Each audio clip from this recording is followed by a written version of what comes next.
Adventurers, oddities, guardians who secured global peace for a generation. Under its steadfast protection, the world will fall.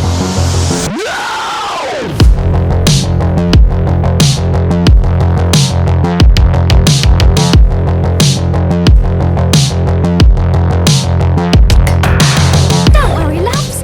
Cavalry's here. Overwatch 2 is a critically acclaimed team-based shooter game.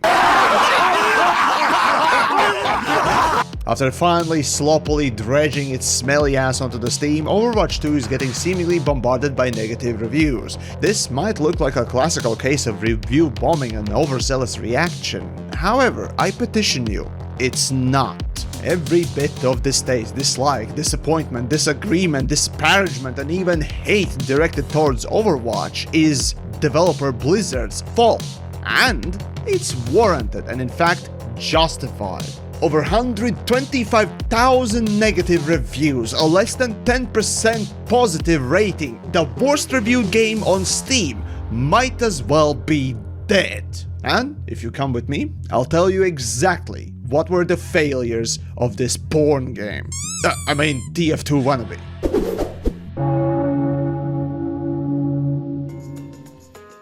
Our story begins in beta, 2015 thereabouts. I got in and it was actually pretty nice. Overwatch, though lacking in hero loadouts, offered cool powers, ultimates and very nice visuals that look cartoonish but not quite Fortnite cancer level. So it appealed to widest audience. It even appealed to edgelords. The gameplay, though basic, was pretty good and ready for even esports. What more do you need? Oh, $60 price tag, microtransactions, and worst of all, loot boxes! Right off the gate in 2016, as Overwatch launched, loot boxes became the front and center issue of how Blizzard handled its genuinely promising and fun IP. Yeah, but TheYamiks, you say, Team Fortress 2 is the very first high-caliber game with loot boxes, and they still have them today!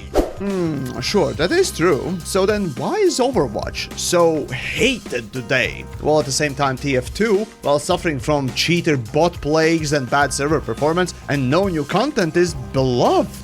Well, if like me, back in the day, you followed Jim Sterling, you probably heard about how predominantly there was a push from Blizzard for these loot boxes. You play a few matches and you get a free low-tier loot box, like your first free crack pipe with smack, to get you hooked. Now looking back at this quote-unquote surprise mechanic, as one thoroughly out-of-touch cunt from EA once called them, is child gambling. No, you know what? Fuck children, it's pure fucking gambling. And Overwatch was the main game that popularized this exploitative garbage mechanic. This was the first failure of Overwatch, loot boxes. However, this was more of a symptom for a bigger problem. But let's be like the average gamer TM and willingly lobotomize ourselves and say, buying microtransactions and loot boxes is optional. You don't have to buy them. Okay, done. Anyways, so then the game itself. Though it did look better than TF2 and did introduce competitive gameplay early on, forcing TF2 to also do the same, funnily enough, the gameplay for the soon-to-be porn machine Overwatch was rather bland and static. Sure, like MOBA games, you have a big roster of characters with abilities and playstyles to choose from. Sadly though, unlike with Counter-Strike, Dota 2 or TF2, most matches tended to be very samey, with the same meta picks even in casual play. The game, in retrospect, felt rather corridory compared to its competition. Level design and balance felt more restricting than open-ended, where for example the ceiling was so low that with Pharah it felt like you could barely fly around. Or choke points were a questionable quality, and even hero balance looked like a dead dog. I mean, just look at how many problems and revisions Bastion had alone. However, today in 2023 with Overwatch 2, I booted it up and discovered, nope, barely anything has changed. Sure, a couple of balance passes have been added, but the same overarching and most of all basic problems still preside. The gameplay is just as basic as it was since the launch. Now, I hate to harp on TF2, but the game has such a wealth of gameplay depth. I suspect that is the reason why it's so good. Rocket jumping with soldier, sticky jumping, or demo knighting, trick stabs with spy. Pyro? The game has so many variation styles and often unintended but still supported gameplay that it makes the casual or competitive play fun.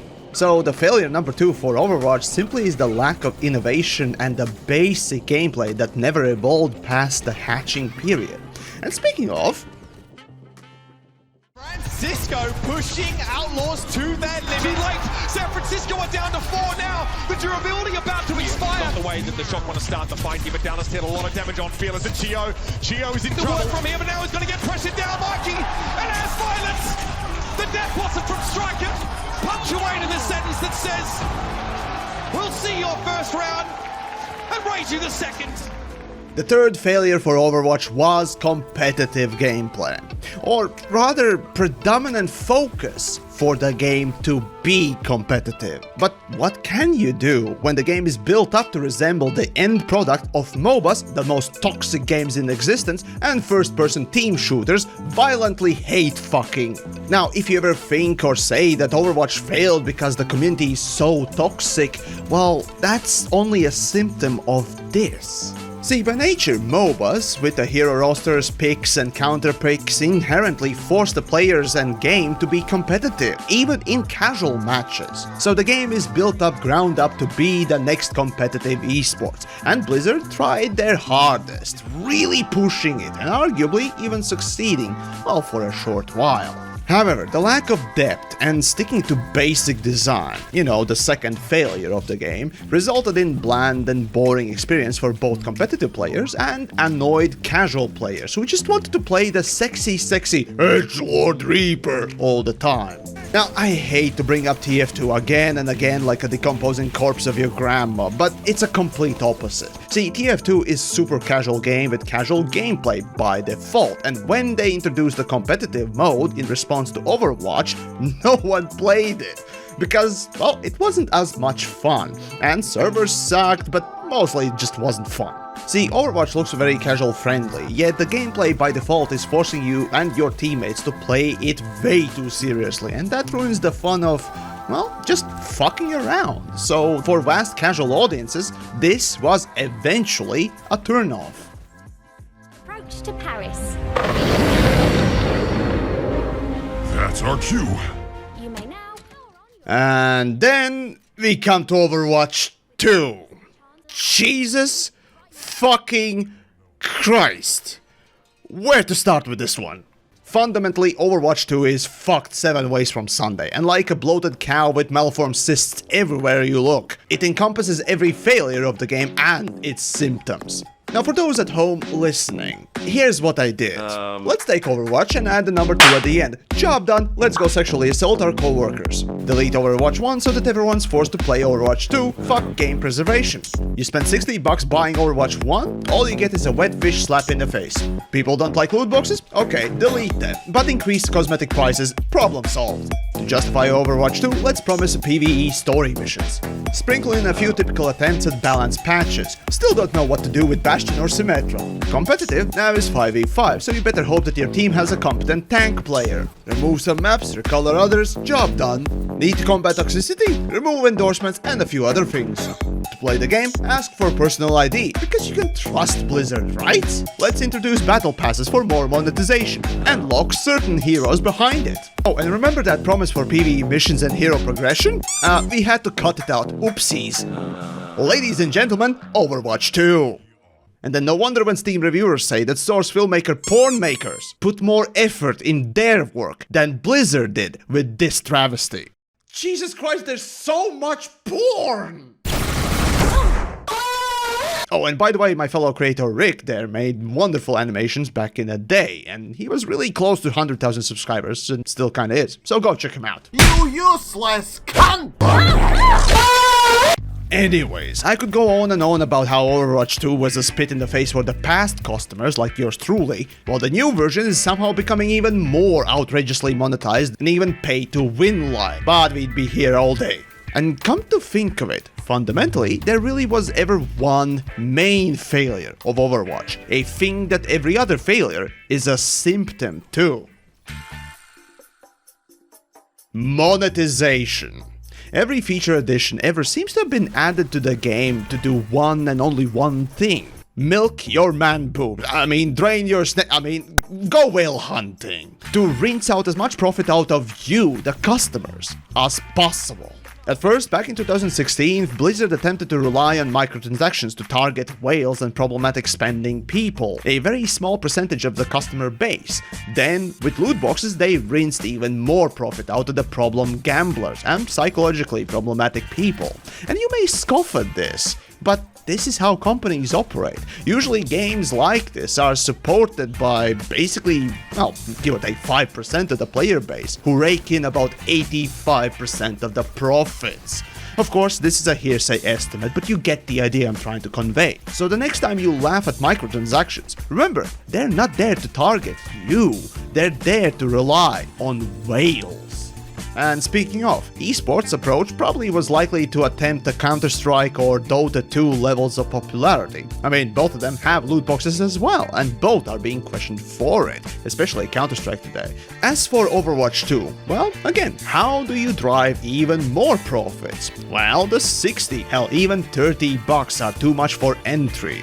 Well, all you need are just a couple of fat whales to sustain the money train, right? So, make it free to play and jack up the cosmetic prices. Make battle passes and overprice them too. And voila, more efficient cash machine that's also more available for everyone. After seeing this pattern of monetization-driven development and feature addition just purely to drive further monetization, I just could not unsee. It's just so obvious what Blizzard is doing. And of course, then came the Steam launch.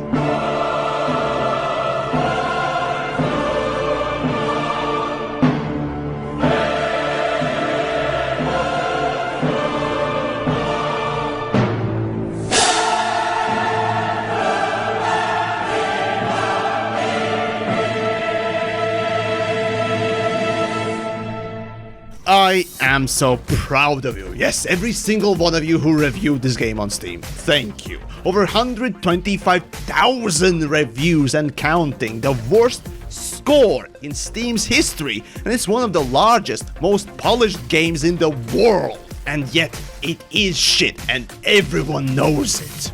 So, Blizzard finally came to Steam in vain hopes to attract whatever leftover whales who never joined their walled garden over at Battle.net. So, here we are.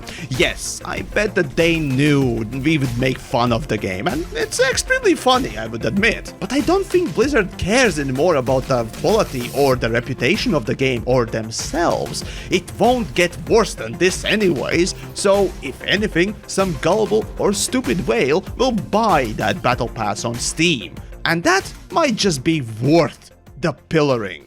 And of course, the idiots in the crowd will be saying, it's a free-to-play game, don't buy anything. If you ignore monetization, it's a good game. Sure, if you don't look at the war in Ukraine, Russia is a good country, right, Patsan? Or perhaps if you didn't like that comparison, here's a certified critic version of a food analogy. If you ignore the shit in the shit sandwich, the bread is good. It's the same level of idiocy.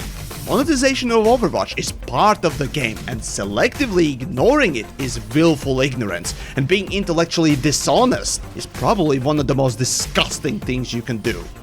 And sure, yes, there were genuinely creative developers working on Overwatch. The Rule 34 porn mountain alone proves it. But their work was nothing more than just a thinly veiled coating to trick the most susceptible, gullible, unknowing, or ignorant customers in shilling out far too much money for extremely low-effort product. One could even say that all the good parts of Overwatch was just a vehicle for monetization train. Sure, Overwatch does not act like a mobile freemium games where it's basically a barely masked slot machine for kids, but it certainly is just as greedy and exploitative. This is why people hate it. This is why Blizzard are a ripe old bunch of smelly cunts. And this is why you shouldn't feel bad for feeling good that there are so many bad reviews in such quantity. And this is why hating Blizzard is justified. The company is not there to provide you with product that you can consume or enjoy even. That's just a side product or a trick to get you in, to subtly manipulate you to spend more money for the sake of its own goals, bordering on malicious intent. This abhorrent greed is fascinating to witness and should be expunged from games industry. And clearly, at the very least, we all can agree on that.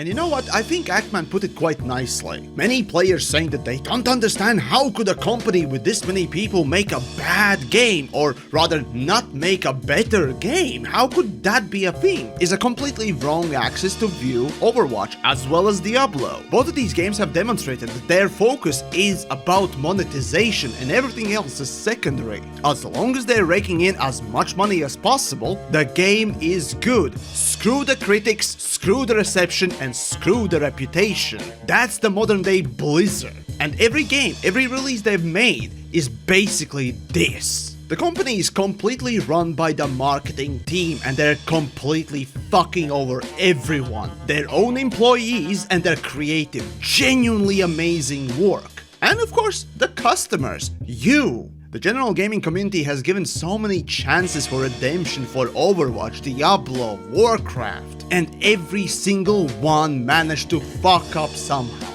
So, how about this time? Fuck you Activision Blizzard, fuck you Bobby Kotick, go away. We don't need you anymore.